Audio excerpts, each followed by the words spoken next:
At 6:15 every morning, Daniel Mercer opened the kitchen curtains, started the coffee, then packed his daughter's lunch.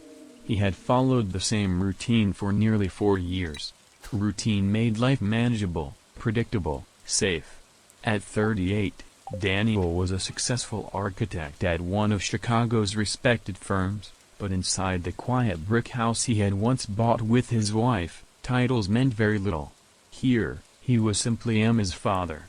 "Dad?" Daniel turned from the counter. 8-year-old Emma stood in the kitchen doorway, wearing one sock, holding the other in her hand. "You forgot to wake me up. I opened your door, said your name twice. That's not waking me up." Daniel raised an eyebrow. What would qualify? Pancakes. A small smile appeared on his face. "That's breakfast, not a wake-up procedure." "It could be both." Emma smiled. Daniel shook his head, and for a few seconds, the kitchen felt lighter.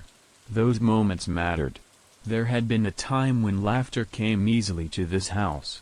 Laura had danced barefoot while making breakfast, left coffee cups on windowsills, changed furniture around without warning, filled empty spaces with conversation. Daniel used to complain about the disorder. Now, he would have given almost anything to find one of her forgotten coffee cups. Laura had been gone for 4 years. Cancer had entered their marriage quietly, then taken over everything: appointments, treatments, hospital rooms, cautious optimism, terrible conversations. Emma had been only 4 when her mother died. Afterward, Daniel had rebuilt their life around one promise: Emma would always feel safe. He took her to school, attended parent conferences, remembered piano lessons, packed lunches, checked homework, made dinner. He did everything he could. What he rarely did anymore was ask what he wanted for himself. "Dad?" Emma was watching him. "You did it again." "Did what?"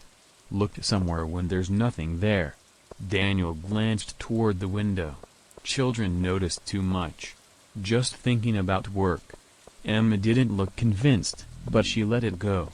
By 9 that morning, Daniel was standing inside a conference room overlooking downtown Chicago. His managing partner, Robert Gaines, pushed a set of architectural plans toward him. "The Harrison project is yours."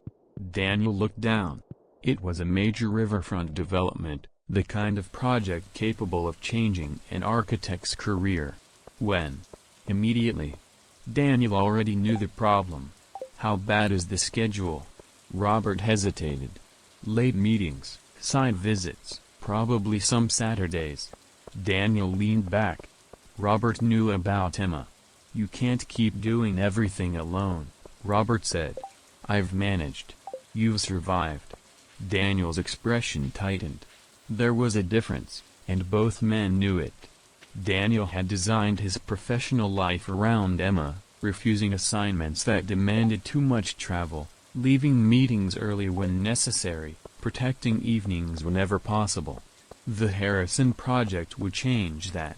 But turning it down meant surrendering an opportunity he had spent years earning.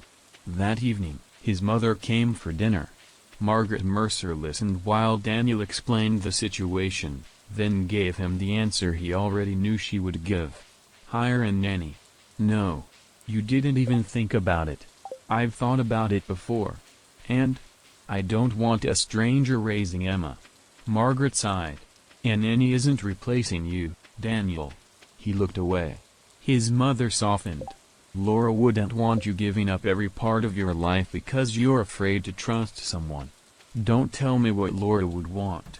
The words came too quickly. Margaret fell silent. Daniel immediately regretted them. "I'm sorry. I know." She reached across the table, touched his hand. "You've spent 4 years making sure Emma keeps living. I'm asking when you're going to do the same." Daniel had no answer. 2 days later, he posted the advertisement. Across the city, Claire Bennett nearly scrolled past it. She was sitting beside the window of her apartment, searching childcare listings, when one surname stopped her. "Mercer." Claire leaned closer.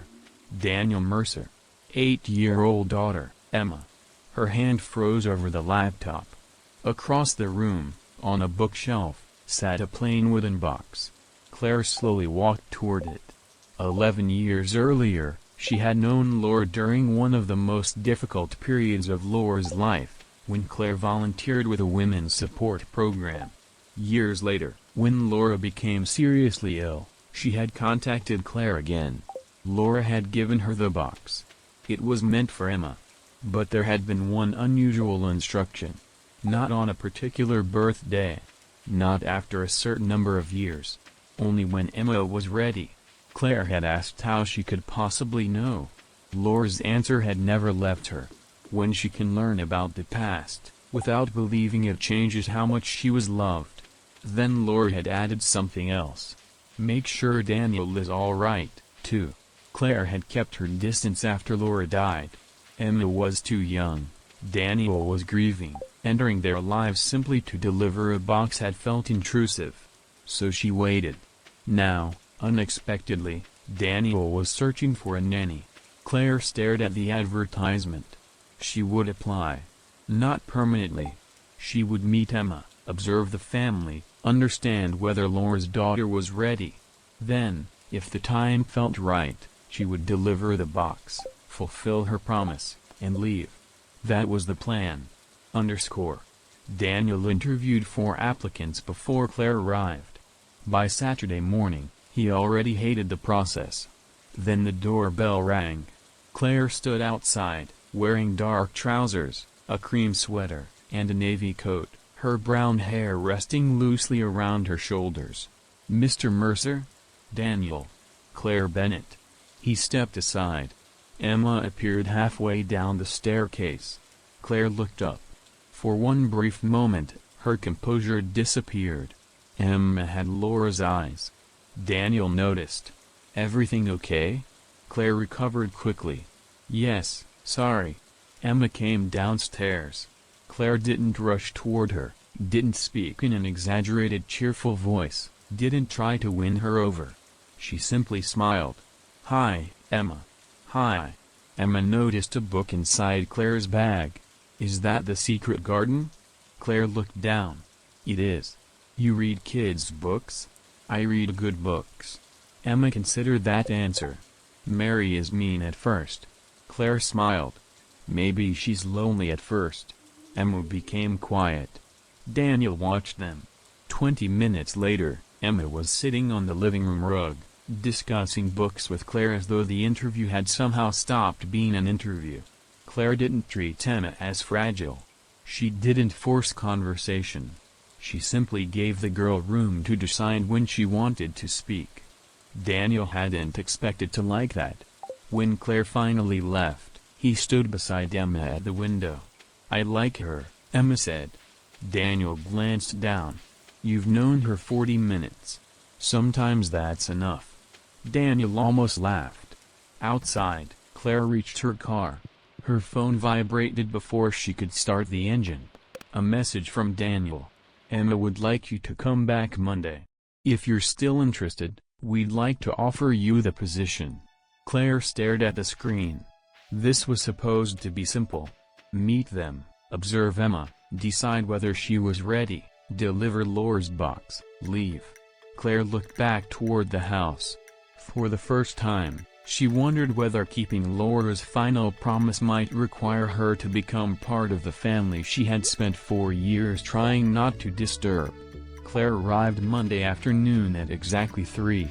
Daniel noticed because he had been watching the clock. He told himself it was because punctuality mattered, especially when someone was responsible for his daughter. It had nothing to do with the fact that, since Saturday, Emma had asked 6 times whether Claire was really coming back. The doorbell rang. Emma reached the hallway before Daniel did. "I'll get it." "Emma, wait." She opened the door anyway. Claire stood outside, carrying the same navy bag from the interview, along with a small paper sack. "Hi." Emma looked immediately at the bag. "What's that?" "An experiment." Daniel appeared behind her. "What kind of experiment?" Claire smiled. "The harmless kind." That's not reassuring. It wasn't supposed to be. Emma laughed. Daniel stepped aside, letting Claire enter. Inside the paper bag were strawberries, bananas, chocolate chips, and several other ingredients. Claire explained that Emma had mentioned wanting to learn how to make pancakes properly, because Daniel's version apparently had serious structural problems. Daniel looked at his daughter. "My pancakes are fine." "They're circles of disappointment," Emma said. Claire covered a laugh. Daniel stared at both of them. It had been less than 5 minutes. Somehow, he was already outnumbered. He left for the office shortly afterward, but the feeling followed him. For years, leaving Emma with anyone had created a quiet tension in his chest. His mother was different, she was family. Teachers were different, school had rules, schedules, supervision. Claire was a stranger inside his home. Yet when Daniel looked back from the front door, Emma was already standing beside her in the kitchen, explaining with great seriousness why blueberries did not belong in pancakes. Claire listened as though the argument mattered. Daniel left. The first week passed more easily than he expected. Claire picked Emma up from school, helped with homework, prepared dinner when Daniel worked late, and made sure the house was still standing when he returned. But she also did things Daniel hadn't requested. On Tuesday, she and Emma planted basil in a pot near the kitchen window. On Wednesday, they walked home instead of driving because Emma wanted to collect red leaves. On Thursday, Claire allowed Emma to rearrange the bookshelves by color. Daniel stood in front of them that evening, visibly disturbed. "This system makes no sense." "It makes visual sense," Claire said. "Books are organized by author. Your books are. They're my shelves." Emma appeared from behind Claire. "Technically, there are shelves." Daniel looked between them. Claire tried not to smile. "Don't encourage her." "I haven't said anything." "Your face is encouraging her." For the first time in longer than Daniel could remember, Emma laughed so hard she had to sit down. Daniel looked at his daughter. Something inside him softened. He hadn't realized how quiet their home had become, until Claire brought noise back into it. That realization frightened him more than he expected. Claire noticed things too. Daniel was not the man she had imagined during the years she kept Laura's box. Laura had spoken about him only briefly before her death, always with warmth, always with certainty. Still, Claire had wondered. Was he patient with Emma? Did he talk about Laura? Had grief made him distant? Was Emma growing up in a home where everyone was afraid to mention her mother? Those questions were why Claire had stayed. She needed to know whether Emma was ready. But readiness was becoming harder to define. Emma remembered Laura in fragments. The perfume she wore.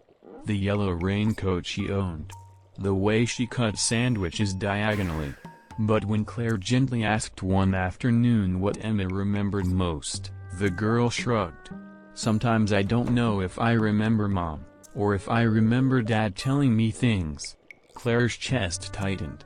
"That happens." Emma looked at her. "Is it bad?" "No." Claire chose her words carefully. "It just means you were very young." Emma stared at the homework in front of her. "Dad remembers everything." Claire suspected that was true. Perhaps too much. On Friday evening, Margaret Mercer arrived without warning. Daniel was still at work. Claire opened the door. Margaret studied her for several seconds. "You must be Claire. And you must be Mrs. Mercer." "Margaret." Emma came running from the kitchen. "Grandma." Margaret hugged her, then immediately noticed the flour on Emma's cheek. "What happened here?" "We're making pizza." Margaret looked toward Claire. "From scratch?" Claire nodded. Margaret removed her coat. "I've decided I like you." Claire laughed. An hour later, Daniel walked into the kitchen and stopped. His mother sat at the table. Emma was rolling pizza dough into a shape that resembled the state of Florida. Claire was cutting vegetables. Music played quietly from the counter. For a moment, Nobody noticed him. Daniel remained in the doorway. There was something painfully familiar about the scene. Not because Claire resembled Laura. She didn't. Laura had been impulsive, energetic, always filling silence. Claire was calmer, more observant. But the house felt occupied again. Alive. Margaret noticed him first. "You're home. So I see." Emma ran toward him. "We made pizza." "I can see that too. Claire says pineapple is acceptable." Daniel looked horrified. "I may need to reconsider her employment." Claire smiled. Finally, a legitimate reason. Margaret watched her son. She saw the smile he tried to hide. Later, while Claire helped Emma upstairs, Margaret cornered Daniel beside the sink. "She's good. It's been 1 week. Emma likes her. Emma likes ice cream for breakfast. You like her too." Daniel turned. "Don't. I didn't say anything. You were about to." Margaret lowered her voice. "Daniel, nobody is replacing Laura." His jaw tightened. "I know. Do you?" Before he could answer, footsteps came down the stairs. Claire returned. Margaret picked up her coat. At the door, she hugged Daniel, then whispered something only he could hear. "This house hasn't sounded like this in years." After she left, Daniel stood silently. Claire gathered her things. "I should go." Daniel nodded. "Claire." She stopped. "Thank you." "For what?" Daniel glanced toward the staircase. "For making her laugh." Claire's expression softened. "She makes it easy." Their eyes met. Neither looked away immediately. Something quiet passed between them, unexpected, uncomfortable, impossible to name after only 1 week. Claire finally broke the moment. "Good night, Daniel." "Good night." She walked outside. Daniel closed the door, then leaned against it for a second. Upstairs, Emma was humming while getting ready for bed. The house wasn't quiet anymore. And for the first time since Laura died, Daniel wasn't certain he wanted it to be. Outside, Claire sat in her car, looking at the Mercer house. She had come to determine whether Emma was ready for Laura's box. Instead, another question had begun troubling her. The longer Claire stayed, the harder it might become to leave. By Claire's 3rd week in the Mercer house, Daniel had stopped checking the clock every afternoon. That was how he knew something had changed. At first, he had called at 4, asking whether Emma had been picked up, whether homework was finished, whether she had eaten. Claire always answered patiently. Then, one Wednesday, she didn't. Instead, she sent him a photograph. Emma sat at the kitchen table, surrounded by construction paper, glue, and enough glitter to permanently damage the furniture. Underneath it, Claire had written one sentence. "Everything is under control, except possibly the glitter." Daniel stared at the picture during a meeting. Then he smiled. Robert Gaines noticed. "Good news? Apparently my kitchen is being destroyed." Robert looked confused. Daniel put the phone away. Never mind. The Harrison project was consuming more of his time, but for once, Daniel didn't feel as though every additional hour at work meant failing Emma. Claire had created something he hadn't expected. Trust. Not complete trust, Daniel told himself. But enough.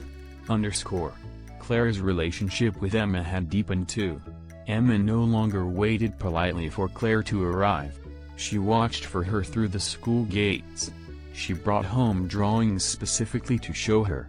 She had even begun keeping a list titled "Things Claire Doesn't Know," which included important facts such as Daniel's hatred of olives, Margaret's tendency to cheat at card games, and the location of Emma's secret emergency chocolate supply.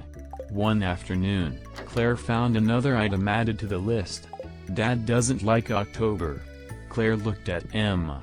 "Why doesn't he like October?" Emma continued coloring.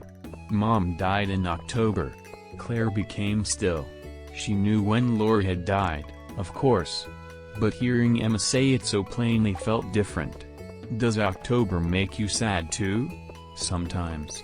Emma selected another crayon. Dad gets quieter. Claire sat beside her. People can miss someone in different ways. I know. Emma hesitated. Do you think Mom knows when Dad is sad? Claire's throat tightened. I don't know. Emma finally looked at her. I think she does. Claire smiled gently. Then maybe she also knows when he's happy. Emma seemed to consider that possibility. Claire did too. More than she wanted to. Daniel came home earlier than expected the following Thursday. A client meeting had been cancelled, giving him something he almost never had anymore, an unscheduled evening. He opened the front door quietly. Emma's shoes were beside the stairs.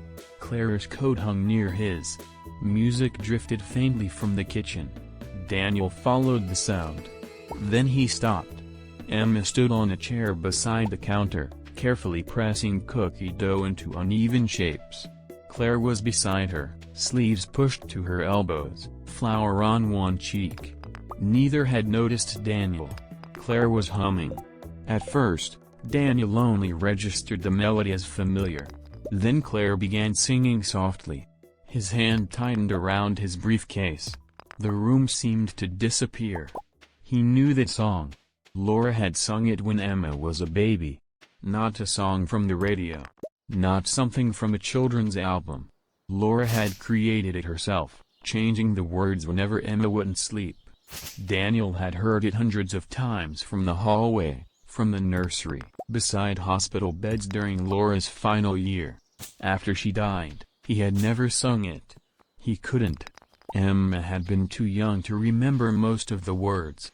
Yet Claire knew them. Daniel stepped into the kitchen. Where did you learn that? Claire stopped. The wooden spoon slipped slightly in her hand. Emma turned. Dad. You're early. Daniel barely heard her. His eyes remained on Claire. The song. Claire's face had changed. All the warmth disappeared, replaced by something Daniel couldn't immediately identify. Fear, perhaps. Or guilt. Daniel. Where did you hear it? Emma looked between them. Claire glanced toward her. Maybe we should talk later. No. His voice was sharper than he intended. Emma became quiet. Daniel noticed, forced himself to lower his tone. Emma, sweetheart, why don't you wash your hands, then go upstairs for a few minutes? But the cookies. I'll watch them. Emma looked at Claire. Claire nodded. It's okay. Emma reluctantly left. Daniel waited until he heard her bedroom door close. Then he turned back. That was Laura's song. Claire placed the spoon on the counter. I know. 2 words. Daniel felt something cold settle in his stomach. How? Claire didn't answer immediately. That hesitation changed everything. For 3 weeks, Daniel had watched this woman enter his home, care for his daughter, learn their routines. He had trusted her. Now, suddenly, he remembered her expression during the interview. Recognition. Have you been in this house before? No. Did you know Laura? Claire looked down. Daniel's heartbeat quickened. Claire. Yes. The answer was almost a whisper. Daniel stared at her. You knew my wife. A long time ago. How long? Before you knew her. Daniel took a step backward. He didn't understand why that answer hurt, but it did. Laura had been his wife for 9 years. He knew her childhood stories, her college friends, her favorite places. Or he had believed he did. Why didn't you tell me? Claire looked toward the staircase. Because I didn't come here to hurt you. That's not an answer. I know. Did you know who I was when you applied? Claire went silent. That silence was enough. Daniel's voice hardened. You did. Claire closed her eyes briefly. Yes. Daniel stared at her as the last 3 weeks rearranged themselves in his mind. The interview. Her reaction to Emma. The questions she sometimes asked. The strange familiarity he had dismissed. You came into my house knowing who we were. Daniel, there's more to it. Then tell me. Claire looked at him. For the first time since he had met her, She seemed uncertain.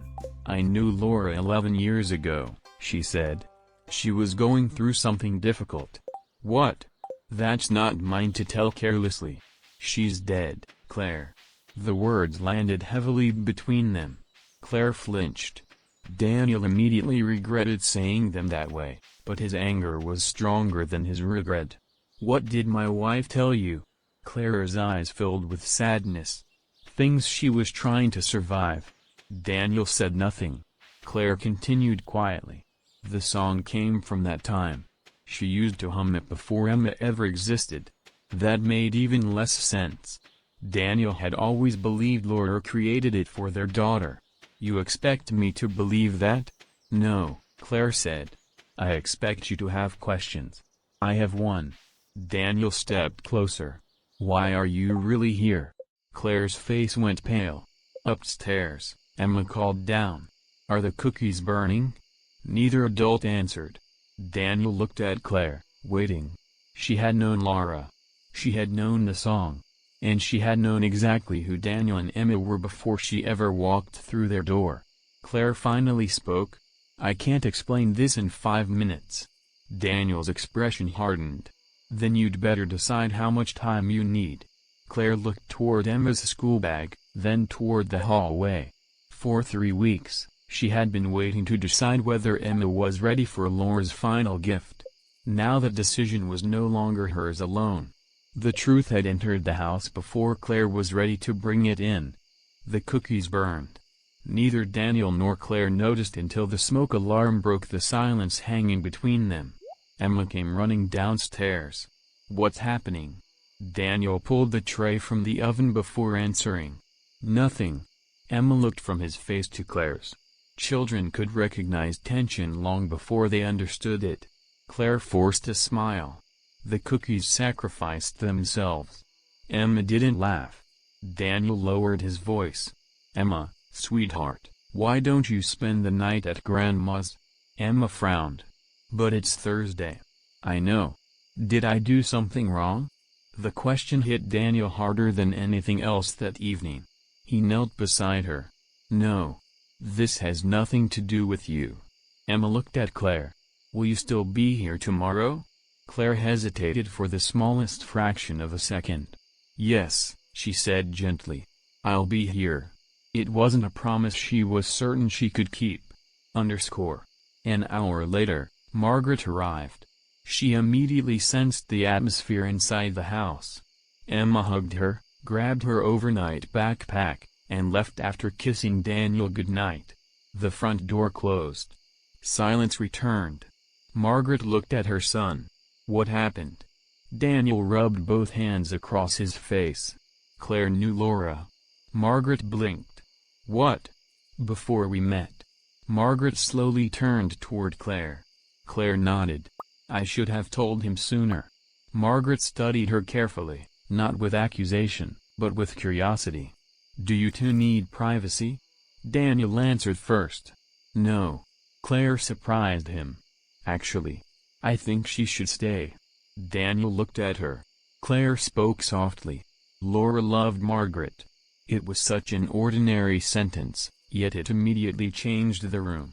Margaret sat down. "So," she said quietly, "tell us the beginning." Claire folded her hands together.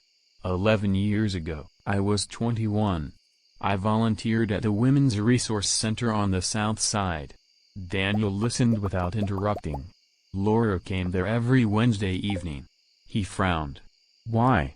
Claire looked down. "Because she had nowhere else to go." Daniel had never heard those words associated with his wife. Laura grew up in a comfortable suburb. Her parents had attended their wedding. Her childhood had always sounded ordinary. Claire seemed to read his confusion. "Laura didn't lose her home," she explained. "She lost her family." Daniel stayed silent. "Her father discovered she wanted to leave graduate school. They fought. The argument became permanent."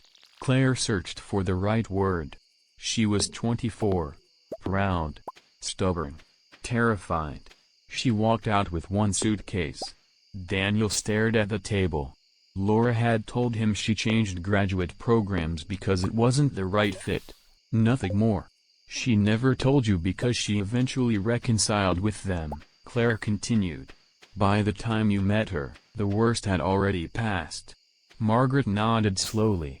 I remember she and her father became close again before the wedding. Daniel looked up. You knew? Margaret sighed. Not everything. She looked almost ashamed. I knew they had a painful falling out. Laura asked me never to press her about it. Daniel leaned back in disbelief. My own mother knew more than I did. Not more, Margaret corrected gently. Just different. Claire continued. Laura hated being pitied.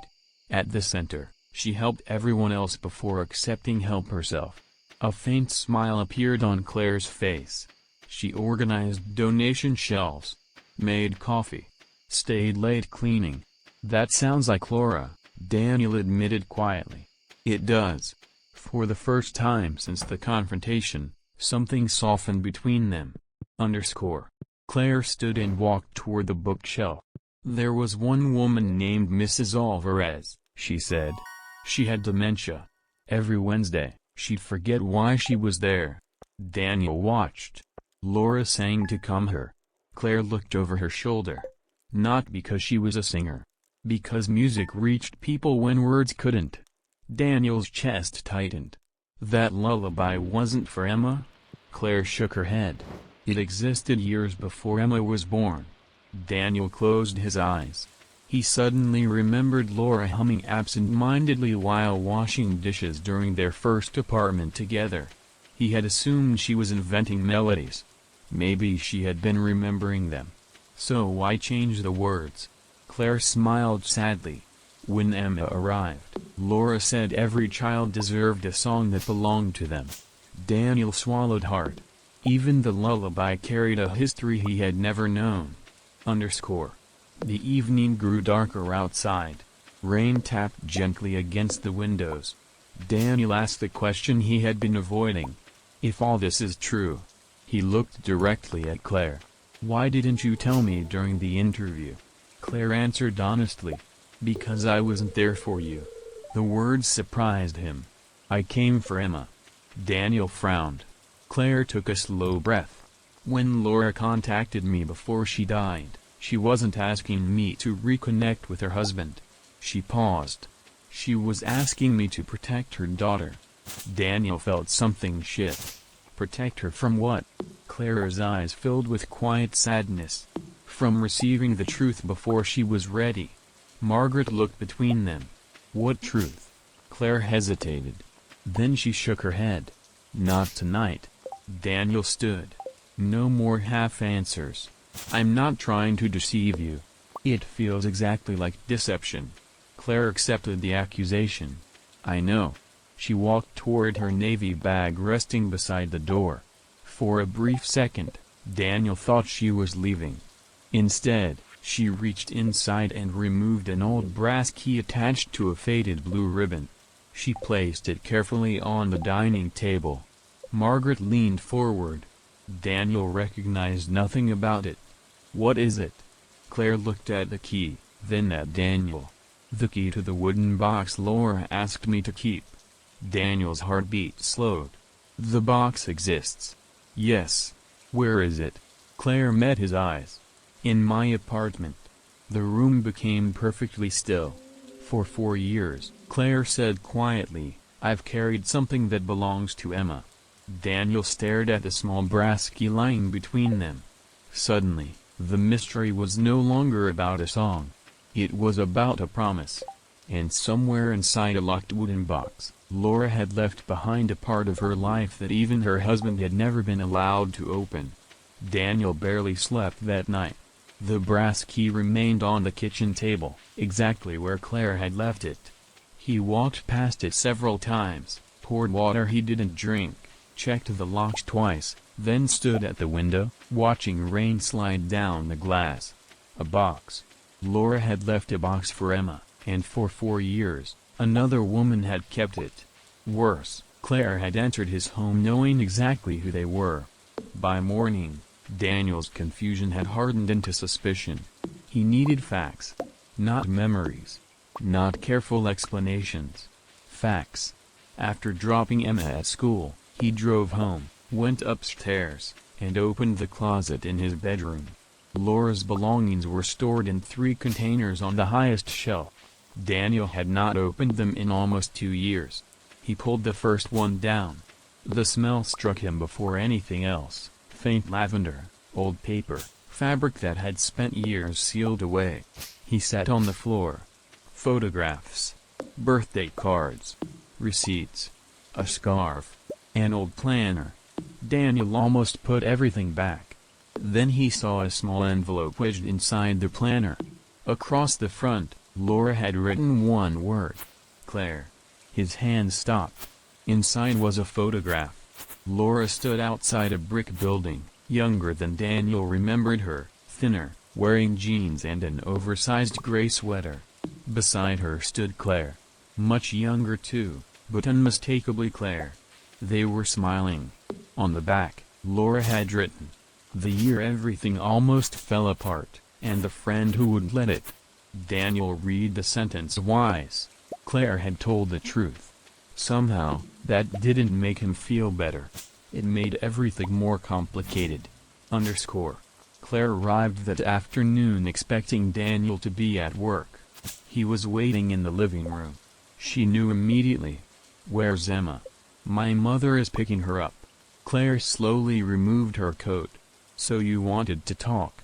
"I wanted to talk without my daughter hearing another conversation she shouldn't have to understand." Claire nodded. Daniel placed the photograph on the table. Her expression changed when she saw it. "I found this." Claire picked it up carefully. "I haven't seen this in years." "You were friends?" "For a while." "Close friends?" Claire thought about the question. Close in the way people become close when one of them is falling apart. Daniel sat opposite her. "Tell me why you applied for this job." "I already told you." "You told me part of it." Claire didn't argue. Daniel leaned forward. "You knew my name, you knew Emma's name, you had something Laura left for her, then you happened to apply when I needed a nanny." His voice remained controlled, but Claire could hear the anger beneath it. "That wasn't coincidence." "No." Daniel's jaw tightened. "Then what was it?" Claire looked down at the photograph. "The advertisement gave me an opportunity." "To do what?" "To see Emma." Daniel's expression changed. Claire continued before he could interrupt. "Laura never gave me a date for the box. She never said, 'Give it to Emma when she's 8, or 10, or 18. What did she say?" "Give it to her when she's ready." Daniel looked toward the brass key. "And you decided you were qualified to make the decision?" "No." Claire's answer surprised him. "That's exactly the problem. I didn't know how to decide." She placed the photograph down. "I considered contacting you many times." "Why didn't you?" "Because what was I supposed to say?" "Hello, Daniel, your dead wife gave me a box containing things about a part of her life she never told you about?" Daniel looked away. Claire's voice softened. "Emma was 4 when Laura died. You were grieving. Giving it to you then would have turned Laura's request into another burden. So you waited." "Yes." "For 4 years." "Yes." Daniel stood, restless. "And then you saw my advertisement." Claire nodded. "I thought I could meet you both. As a nanny. I thought it would give me a reason to be around Emma without immediately bringing Laura's past into her life." Daniel stared at her. "You wanted to evaluate us." The words sounded colder than Claire wanted them to. But they were accurate. "At first, yes." Daniel gave a humorless laugh. "So while I was interviewing you, you were interviewing me. In a way. To decide whether I'm a good father? To decide whether Emma was ready. Those aren't very different." Claire stood too. "I wasn't looking for evidence against you." "Then what were you looking for?" Claire hesitated. Whether Emma could hear something complicated about her mother without believing it changed who Laura was. Daniel fell silent. Claire continued. I needed to know whether she felt secure, whether she could talk about Laura, whether memories of her mother comforted her or frightened her. And me? Claire met his eyes. Laura asked me to make sure you were all right too. Daniel's face hardened. You had no right. I know. The answer stopped him. Claire didn't defend herself. I know I should have told you sooner, she said. I kept thinking I needed another week, another conversation, another sign. Her eyes lowered. Then Emma trusted me. Daniel said nothing. And I cared about her, Claire continued. That wasn't part of the plan. Something in her voice made Daniel look at her differently. What was the plan? Meet you, observe Emma, decide whether the time was right, give you the box, leave. Leave. Yes. Daniel hadn't expected that answer. For reasons he didn't want to examine, it bothered him. And now? Claire looked toward the staircase. Now it's harder. Because of Emma? Claire's silence lasted slightly too long. Daniel noticed. But neither of them addressed it. That evening, Margaret brought Emma home. Emma immediately searched for Claire. She left? Daniel nodded. She'll come tomorrow? He hesitated. Emma's face changed. Dad. We're figuring something out. Did Claire do something bad? Daniel looked at his daughter. He wanted an easy answer. There wasn't one. No, he said finally. But she didn't tell me something important. Emma considered this. Maybe she was scared. Daniel almost dismissed the comment. Instead, he stopped. Why would you say that? Emma shrugged. Sometimes people don't tell things because they're bad. Sometimes they don't tell them because saying them changes everything. Daniel stared at her. 8 years old. And somehow, she had found the sentence none of the adults had managed to say. Later, after Emma went upstairs, Daniel returned to the kitchen. The brass key was still there. He picked it up. For the first time, his anger gave way to something else. Fear. Not fear of Claire. Fear of what Laura had left behind. And fear that once the box was opened, the version of his marriage he had protected for 4 years might never look the same again. Claire arrived the next morning carrying the wooden box. Daniel saw it before he saw her face. It was smaller than he had imagined. Dark wood, brass corners, a simple lock at the front. For 4 years, it had existed somewhere beyond his knowledge. Now Claire held it against her chest. Emma was at school. Daniel had arranged to work from home.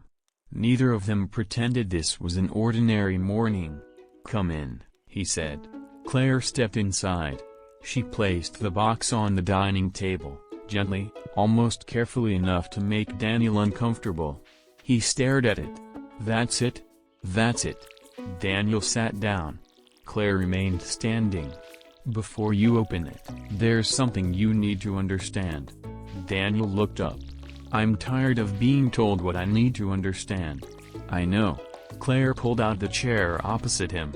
But this part matters. Daniel said nothing. Claire took that as permission. Laura contacted me about 6 months before she died. Daniel's expression changed. That had been during one of Laura's final rounds of treatment. Why? She said she had been thinking about the past. Claire rested her hands together. She was afraid Emma would grow up knowing only the version of her that everyone remembered after she became sick. Daniel looked toward the box. What does that mean? Laura didn't want to become a saint just because she died. Despite himself, Daniel almost smiled. That sounded exactly like something Laura would say. Claire noticed. She said Emma deserved to know that her mother had been afraid sometimes, made mistakes, fought with people she loved, needed help. Daniel's smile disappeared. Why couldn't she tell Emma herself? Emma was 4. Claire paused. And Laura didn't know how much time she had. The sentence settled between them. Daniel looked away. Even after 4 years, certain memories could still arrive with the force of something recent. Laura sleeping beside him after treatment. Her hand searching for his in the darkness. The conversations they postponed because neither wanted to admit there might not be enough tomorrows. Claire continued quietly. She gave me the box because I belonged to that earlier chapter. Why not give it to me? Claire had expected the question. Because she knew you would open it. Daniel stared at her. She said that? Claire nodded. Almost exactly. A reluctant breath escaped him. Again, painfully, it sounded like Laura. She trusted you, Claire said. But she also knew you. She thought grief might make you believe you had to understand everything immediately. Daniel looked at the lock. Maybe she was right. Maybe. Claire reached into her bag and removed the brass key. She placed it beside the box. Laura asked me to wait until Emma could understand that learning something new about her mother wouldn't erase what she already knew. Daniel picked up the key, then put it down again. And you think she's ready? Claire hesitated. I think she's getting close. Getting close. That's why I stayed. Daniel's eyes narrowed slightly. Claire didn't look away. At first, I only wanted to observe. You've made that clear. I needed to know whether Emma could talk about Laura without falling apart. And she can. Claire's voice softened. But she also worries about you. Daniel frowned. About me? She notices when October comes. She notices when you go quiet. She sometimes protects you from her own questions because she thinks remembering Laura makes you sad. Daniel looked down. That hurt. He had spent 4 years protecting Emma. He had never considered that she might be protecting him too. Claire continued. That's why I wasn't ready to hand her this box after the first week. Daniel's fingers tightened around the edge of the table. So you kept pretending? Yes. Claire didn't soften the answer. And that was wrong. Daniel looked at her. I should have told you once I knew I was staying longer, she said. I convinced myself I was honoring Laura's promise, but part of the truth is simpler. What truth? I was afraid. Of me? Of changing this family. Claire glanced toward the stairs. Emma started trusting me. You started trusting me. Her voice became quieter. And I knew the moment I told you why I came, all of that might disappear. Daniel understood more than he wanted to. Because it had disappeared. Or at least, changed. There's something else, Claire said. Daniel waited. The box isn't only for Emma. He looked at her sharply. What? I don't know everything inside. Laura sealed most of it herself. Claire pointed toward the lid. But I know there's something addressed to you. Daniel stared at the box. She left me something? Yes. Why didn't you tell me? Because Laura made me promise not to separate it from the rest. Daniel stood and walked toward the window. For several moments, neither spoke. Finally, he turned. I can't have you here right now. Claire's face remained still. Daniel forced himself to continue. I believe you cared about Laura. I believe you care about Emma. He paused. But you entered my home knowing something I didn't know. You watched us, you judged whether my daughter was ready, while letting me believe you were simply someone answering an advertisement. Claire nodded slowly. I understand. I'm not saying you're a bad person. I know. But I don't trust the situation anymore. Claire swallowed. Do you want me to leave? Daniel looked at her. He remembered flour on her cheek, Emma laughing at the bookshelf, Claire sitting across from him after long work days. Then he remembered the photograph, the song, the hidden purpose. Yes. The word hurt more than he expected. Claire stood. She didn't argue. She didn't remind him of Laura's promise. She simply picked up her bag. At the doorway, she stopped. Please don't give Emma the box tonight. Daniel frowned. Why? Because she'll know you're angry. Claire looked back at him. Let her receive her mother's memories when she doesn't feel responsible for what they did to you. Then she left. Daniel closed the door. The house became silent again. On the table sat Laura's box. Beside it rested the key. For 4 years, Daniel had believed grief's hardest lesson was learning how to live with what was gone. Now he understood there was another kind of grief. Discovering that the person he had lost had still been carrying words he had never heard. Daniel sat in front of the box. He picked up the key.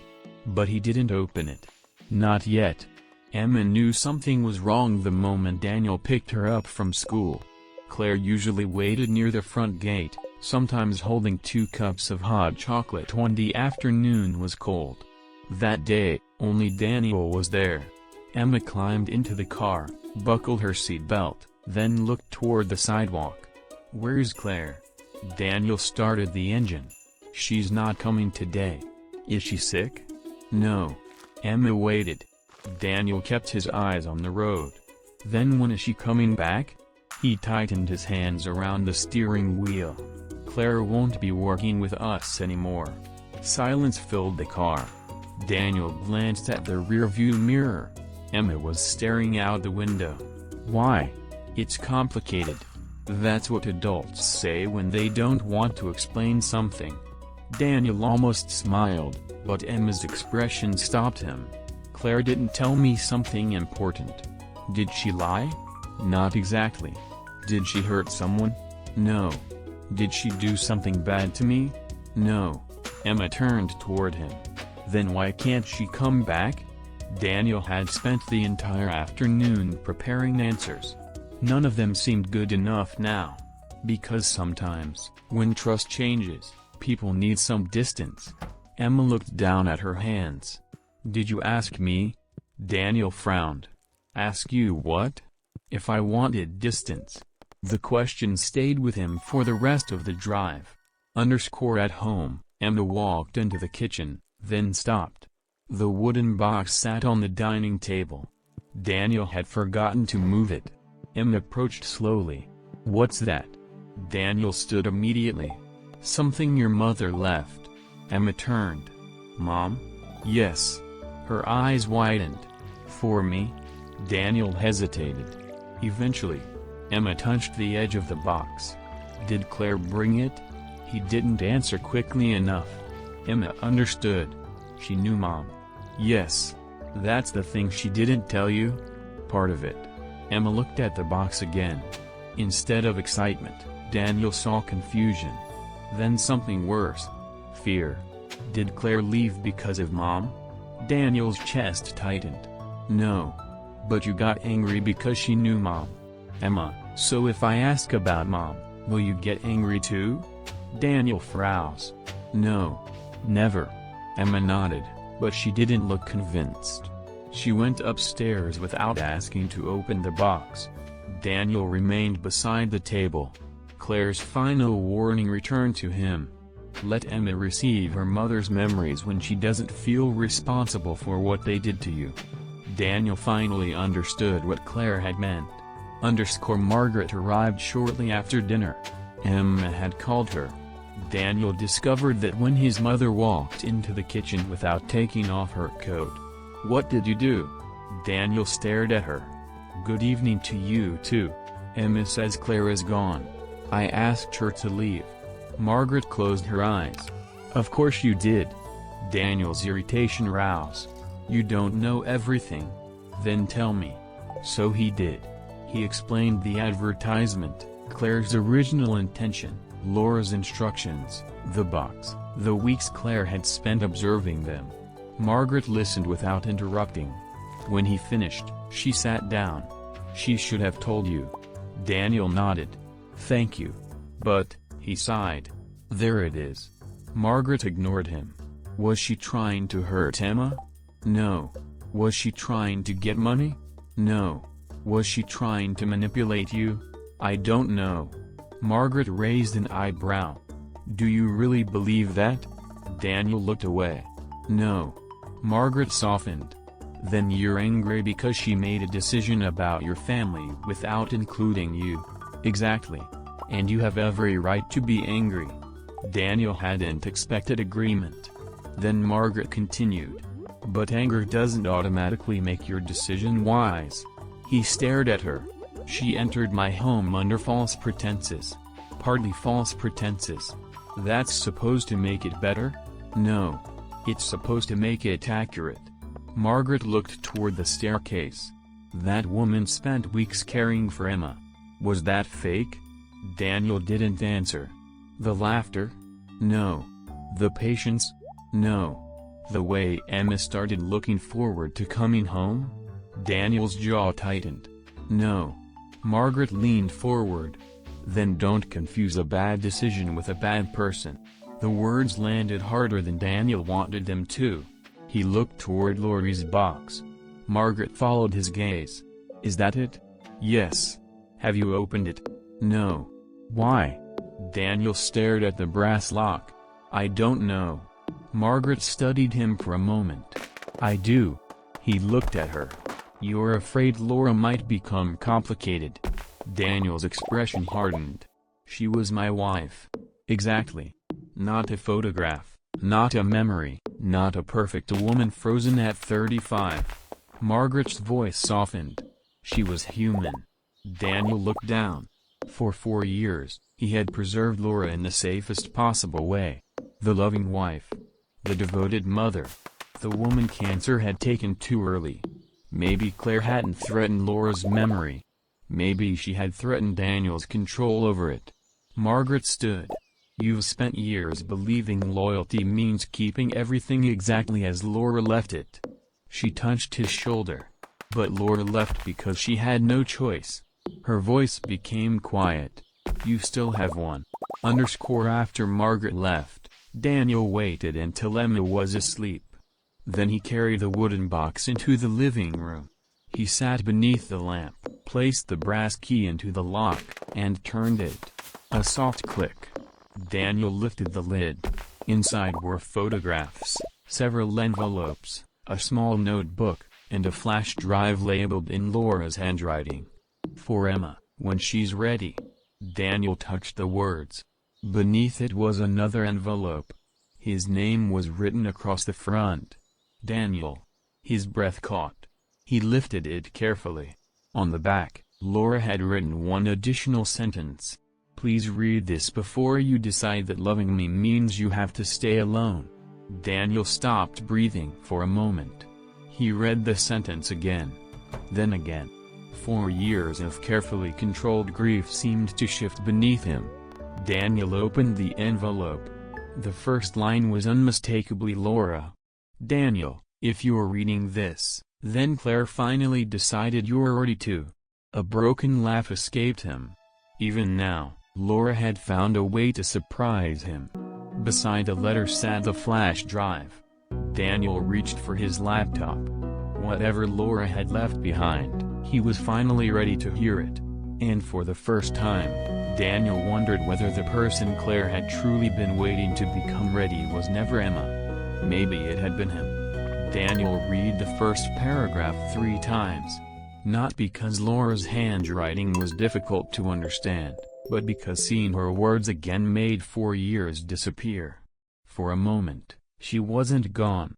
She was upstairs, leaving notes beside the coffee machine, writing reminders on the refrigerator, complaining that Daniel's handwriting looked like architectural symbols. He ran his thumb over the paper. Then he continued. Laura explained that she had written the letter during a night at the hospital, after Daniel had gone home to stay with Emma. She knew by then that the treatment wasn't working. Daniel stopped reading. He remembered that night. Laura had insisted he leave. Emma had a fever, Margaret couldn't stay overnight, and Laura had smiled from her hospital bed. Go home, Daniel, she needs her father. He had kissed Laura's forehead, promised to return early. He never knew that after he left, she had written goodbye letters. Daniel lowered his head. Then he kept reading. Laura wrote about the years before they met. About leaving graduate school. About the terrible argument with her father. About the months when pride prevented her from admitting how frightened she was. She wrote about the Women's Resource Center, where she met Claire. Claire had been 21, too young to have answers, Laura joked, but stubborn enough to keep showing up. When Laura stopped attending meetings, Claire called. When Laura refused help, Claire brought groceries anyway. When Laura reconciled with her parents, Claire was one of the first people she told. Daniel looked toward the old photograph lying beside the box. The year everything almost fell apart. He finally understood the words. Laura had never hidden another relationship. She had hidden the version of herself she was ashamed to remember. That realization hurt differently. Daniel had spent days wondering why Laura hadn't trusted him. Now he understood that secrecy wasn't always about distrust. Sometimes, people hid the chapters they had already forgiven themselves for, because reopening them felt unnecessary. The letter continued. Laura admitted that she regretted never telling Daniel. She had planned to. Then came marriage, Emma, ordinary responsibilities, happiness. The past became smaller. Until illness made time suddenly important. Daniel wiped his eyes. Then he reached the part written specifically for him. There is something you will probably do after I'm gone, and I'm asking you not to. Daniel already knew. You will turn grief into responsibility. He stopped. The sentence felt almost cruel in its accuracy. Laura knew him. You will tell yourself Emma needs all of you, that work needs the rest, and that there is nothing left over for Daniel. His vision blurred. For 4 years, that was exactly what he had done. He had called it fatherhood, loyalty, survival. Laura had known better. Please don't make our marriage the reason you refuse another life. Daniel lowered the letter. The house was silent. He could hear the refrigerator humming in the kitchen, the heating system turning on, Emma moving faintly upstairs. Ordinary sounds. Life continuing. He forced himself to read the next lines. Laura wrote that she hoped, someday, another woman would make him laugh when he didn't want to. She hoped Emma would see her father happy. She hoped Daniel would understand that love was not a room with only one chair. Loving someone new would not remove Laura from their history. Then came a sentence that broke him. If you love again, Daniel, please don't apologize to me for it. He covered his mouth. For years, Daniel had imagined moving forward as a kind of betrayal he would never commit. Laura had understood that before he did. And she had forgiven him for something that had not even happened. Daniel remained there for several minutes before remembering the flash drive. He inserted it into his laptop. One video appeared. The date was 4 months before Laura died. Daniel clicked it. Laura appeared on the screen. She was thinner, wearing the blue cardigan Daniel remembered from countless hospital visits. But she was smiling. Hello, Emma. Daniel immediately paused the video. His hand shook. He wasn't ready. Then he remembered Claire. When she's ready. This recording wasn't his to watch first. He closed the laptop. For the first time, Daniel understood the responsibility Claire had carried. She hadn't been protecting a box. She had been protecting timing. There was a difference. The next morning, Daniel found Emma eating cereal. He sat across from her. About the box. Emma looked up cautiously. I opened it. Her spoon stopped. Without me? There was something inside for me. Daniel reached across the table.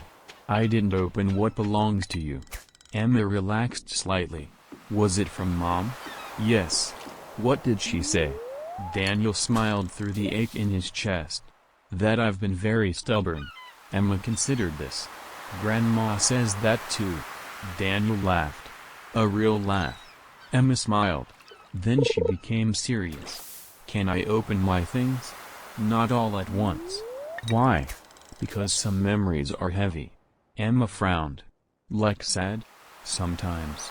Daniel thought carefully. But heavy doesn't always mean bad. Emma nodded. Will you be there? Every time. She returned to her cereal. Then, almost casually, she asked, will Claire? Daniel became still. I don't know. Emma looked at him. Mom trusted her. 3 simple words. Daniel had spent days constructing complicated arguments about Claire's choices. Emma had reduced everything to the one fact he could no longer ignore. Laura trusted her. And so had Emma.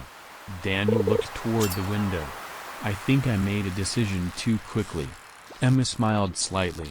"Grandma said you would figure that out." Daniel sighed. "Of course she did." Later, alone in his office, Daniel picked up his phone. Claire's number was still there. His thumb hovered over it. He could call. He could apologize. But Laura's letter had taught him something important. Trust could not be repaired by pretending nothing happened. Claire had been wrong to hide why she came. Daniel had been wrong to let anger make every decision afterward. Both things could be true. He opened a message. "Can we talk? Not about the job. About us, and about what happens next." Daniel stared at the word us. He nearly deleted it. Instead, he pressed send. Across the city, Claire's phone lit up. She read the message twice. For weeks, she had believed Laurie's final gift belonged to Emma. Daniel had believed the same. Neither had understood that Laura had left something for all three of them. For Emma, the truth. For Claire, the end of a promise she had carried alone. And for Daniel, something he had never known he needed. Permission to live again. Claire did not answer Daniel's message immediately. He sent it at 10:17 in the morning. By noon, there was still no reply. Daniel checked his phone during lunch, again after a meeting, then once more while standing beside the office window. Nothing. He told himself he deserved the silence. For several days, he had been angry that Claire controlled the timing of Laura's truth. Now Claire controlled something else, whether she wanted to speak to him at all. At 2:30, his phone finally vibrated. Tomorrow, 4 o'clock. The coffee shop on Clark Street. No warmth. No explanation. Daniel replied with one word. "Okay." Claire arrived first. She chose a table near the back, ordered tea, then spent several minutes wondering whether agreeing to meet him had been a mistake. She missed Emma. That part was simple. She missed the girls' questions, the books scattered across the living room, the arguments about pancake ingredients. Missing Daniel was harder to admit. Claire had entered his home because of Laura. She had stayed because of Emma. Somewhere between those two truths, Daniel had become important too. That had never been part of the promise. When he walked into the coffee shop, Claire immediately noticed something different. He looked tired. Not the controlled exhaustion she had seen after long work days. Something quieter. More open. Daniel sat across from her. "Thank you for coming." Claire nodded. "How's Emma?" "She misses you." Claire looked down. "I miss her too." Daniel paused. "I read Laura's letter." Claire raised her eyes. "All of it? All of mine? And the recording?" "No." Claire seemed surprised. "It's addressed to Emma. I don't think I should watch it before she does." Something softened in Claire's face. "I think Laura would agree." Daniel almost smiled. "I've discovered she anticipated most of my bad habits." She usually did. The familiarity of Claire's answer still hurt, but it no longer felt threatening. Instead, it reminded Daniel that Laura had existed before him. That shouldn't have been frightening. It should have been obvious. "I owe you an apology," he said. Claire became still. "I was angry, and some of that anger was justified." She nodded. "But I used it to avoid what actually scared me." "What scared you?" "Finding out Laura had a life I didn't completely know." Daniel looked toward the window. "I turned her into something perfect after she died. Perfect wife, perfect mother, perfect memory." He exhaled. "Then you showed up carrying proof that she had been complicated." Claire's voice softened. "She was complicated. I know. She was also wonderful. I know that too." Their eyes met. Daniel continued. "I blamed you for making me see both." Claire wrapped her hands around her cup. "You weren't wrong about everything." Daniel waited. "I should have told you why I applied." Claire spoke slowly. At first, I genuinely thought I could meet Emma, make a decision, give you the box, then disappear. What changed? Emma. Daniel nodded. And then? Claire looked at him. You. Neither moved. The noise of the coffee shop seemed suddenly distant. Claire looked away first. That was when I should have told you. Why didn't you? Because I knew what would happen. You thought I'd fire you. I thought you'd look at me exactly the way you did in the kitchen. Daniel lowered his eyes. Claire continued. I told myself I was protecting Laura's instructions. Eventually, that stopped being the whole truth. What was the rest? I didn't want to lose what I had with Emma. She paused. And I didn't want to lose whatever was happening between us. Daniel felt the words settle somewhere deep. There it was. The thing both of them had carefully avoided naming. I don't want you to come back as Emma's nanny, Daniel said. Claire's expression changed. He quickly continued. Not because I don't trust you with her. Then why? Because if you come back that way, nothing actually changes. Claire studied him. Daniel leaned forward. You'd still be working for me. I'd still be wondering which feelings belonged to the job, which belonged to Emma, which belonged to Laura, and which belonged to us, Claire said. Daniel nodded. Exactly. Claire was quiet for a moment. What are you asking? Honestly, that would be a good place to start. A faint smile crossed his face. I'm asking for a chance to know you when you're not being paid to be in my house. Claire almost laughed. That may be the least romantic invitation I've ever received. I'm an architect. Is that your excuse? It's the only one I have. For the first time since she left, Claire smiled fully. Daniel had missed that smile more than he expected. Then her expression became serious again. Daniel, forgiveness isn't the same as trust. I know. You can't decide today that everything is fine because Laura wrote you a letter. I know that too. And Emma can't become the reason we rush this. She won't. Claire searched his face. What happens when you're angry again? I hope I handle it better. That's not a guarantee. No. Daniel didn't pretend otherwise. But maybe trust isn't a guarantee. He paused. Maybe it's what happens when people keep telling the truth after it becomes uncomfortable. Claire looked down at her tea. For a long moment, she said nothing. Then she nodded. Slowly. Daniel felt something in his chest loosen. Slowly. That Saturday, Claire returned to the Mercer house. Not for work. Daniel opened the door. Emma appeared behind him, saw Claire, then ran across the hallway. Claire barely had time to bend down before Emma wrapped both arms around her. You came back. Claire held her tightly. I came to visit. Emma pulled away. Just visit? For now. Emma looked suspiciously at Daniel. Did Dad make another complicated adult rule? Daniel sighed. Something like that, Claire laughed. Emma took her hand and pulled her toward the living room. I have 17 things to show you. 17? I made a list. Daniel watched them disappear around the corner. Then Claire looked back at him. No secret. No hidden purpose. No role she had to perform. Just Claire. Daniel smiled. She returned it. Nothing had been repaired completely. Nothing needed to be. For the first time, they were not trying to continue what existed before. They were beginning again. And this time, both of them knew exactly why the other was there. 6 months later, Daniel woke at 6:15 and opened the kitchen curtains. Some habits remained. He started the coffee, opened the refrigerator, then stared at the empty space where Emma's lunch should have been. A note was attached to the door. Already packed it. You're welcome, Emma. Daniel smiled.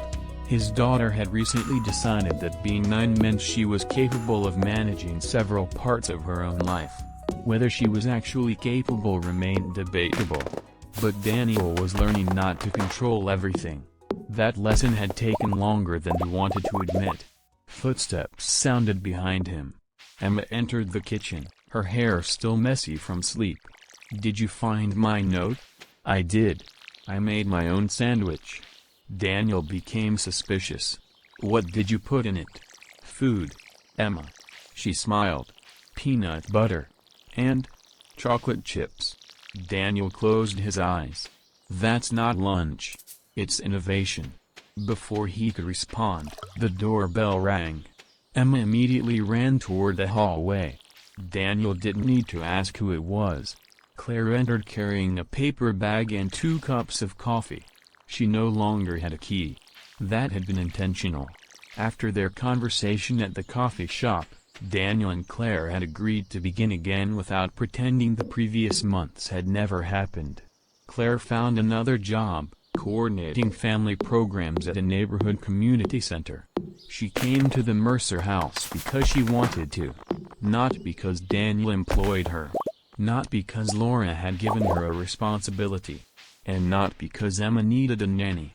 Some weeks, Daniel and Claire saw each other twice. Other weeks, once. They had dinners, walked beside a lake, attended a concert Margaret insisted they would both enjoy. They hadn't rushed. Trust returned quietly, through ordinary things. Daniel calling when he said he would. Claire telling him when something made her uncomfortable. Arguments that ended in conversations instead of departures.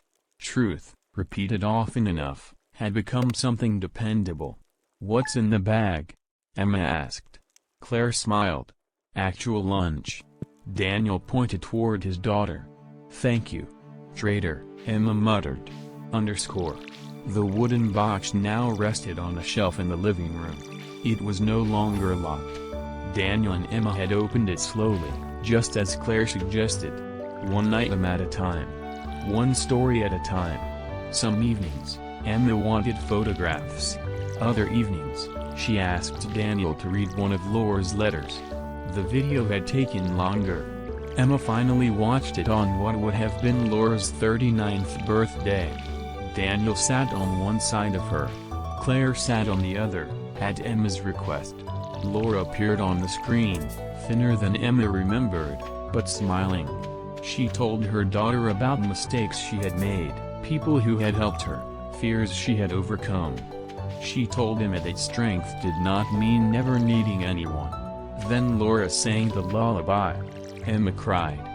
Daniel cried too. Claire quietly reached for his hand. For once, Daniel didn't apologize for needing it. After the video ended, Emma asked the question Daniel had feared. "Do you love Claire?" The room became very still. Daniel looked at Claire. Then at his daughter. "Yes." Emma wiped her cheeks. "Like you loved Mom?"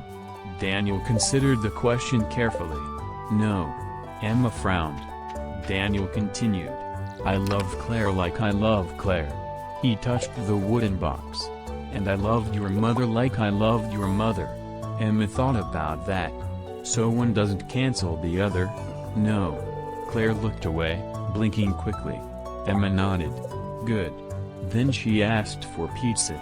Children, Daniel had learned, sometimes understood enormous truths and moved on faster than adults. That Saturday afternoon, Margaret came over for dinner. She stood in the kitchen doorway, watching Daniel chop vegetables while Claire argued with Emma about whether pineapple belonged on pizza. Margaret smiled. Daniel noticed. "What?" "Nothing." "That expression is never nothing." Margaret walked toward him. "You look happy." Daniel glanced toward Claire. "I am." His mother squeezed his arm. Laura would have wanted that. 6 months earlier, those words might have hurt. Now they didn't. Daniel smiled. "I know." Margaret looked surprised. Then she smiled too. That was enough. After dinner, Emma went upstairs to finish a school project. Margaret left shortly afterward. Daniel and Claire cleaned the kitchen together. Music played quietly from a speaker near the window. Claire suddenly stopped. "What?" Daniel asked. "Nothing." She listened. A familiar melody had begun playing. Something gentle, almost like Laura's lullaby. Claire smiled. Without thinking, she hummed a few notes. Months earlier, that sound had shattered Daniel's sense of certainty. Now he simply listened. Claire noticed his silence. Too much? Daniel shook his head. No. He stepped closer. Keep going. Claire continued humming. Daniel looked around the kitchen. The basil plant Claire and Emma had planted months earlier was still alive, somehow. The bookshelves remained organized by color, despite Daniel's repeated objections. Laura's photograph stood on the shelf near the wooden box. Nothing had been removed to make room for Claire. That was what Daniel had finally understood. Moving forward didn't require erasing anything. Laura had been his wife. She had given him Emma, years of love, memories that would always belong to them. Claire wasn't replacing this story. She was becoming part of the life that continued afterward. Daniel reached for her hand. Claire looked at him. "You're thinking too much again." "Probably." "About what?" Daniel glanced toward Laura's photograph. Then back at Claire. "How strange it is that I spent 4 years believing loyalty meant staying exactly where grief left me." Claire squeezed his hand. "And now?" "Now I think loyalty means remembering honestly, then living anyway." Claire smiled. Upstairs, Emma shouted that she needed help. Daniel laughed. "Apparently living includes a science project." Claire released his hand. "Go. You're not helping? I'm no longer the nanny, remember?" Daniel stared at her. "Very convenient." Claire laughed as he headed toward the stairs. The sound followed him. Warm, familiar, alive. Laura's song had never disappeared. It never needed to. Another melody had simply found its way into the house beside it. And Daniel finally understood that the heart didn't always heal by closing one chapter before opening another. Sometimes, it simply learned how to hold both. If you were Daniel, would you have given Claire another chance after learning why she really entered his life, or would the secret have been too difficult to forgive?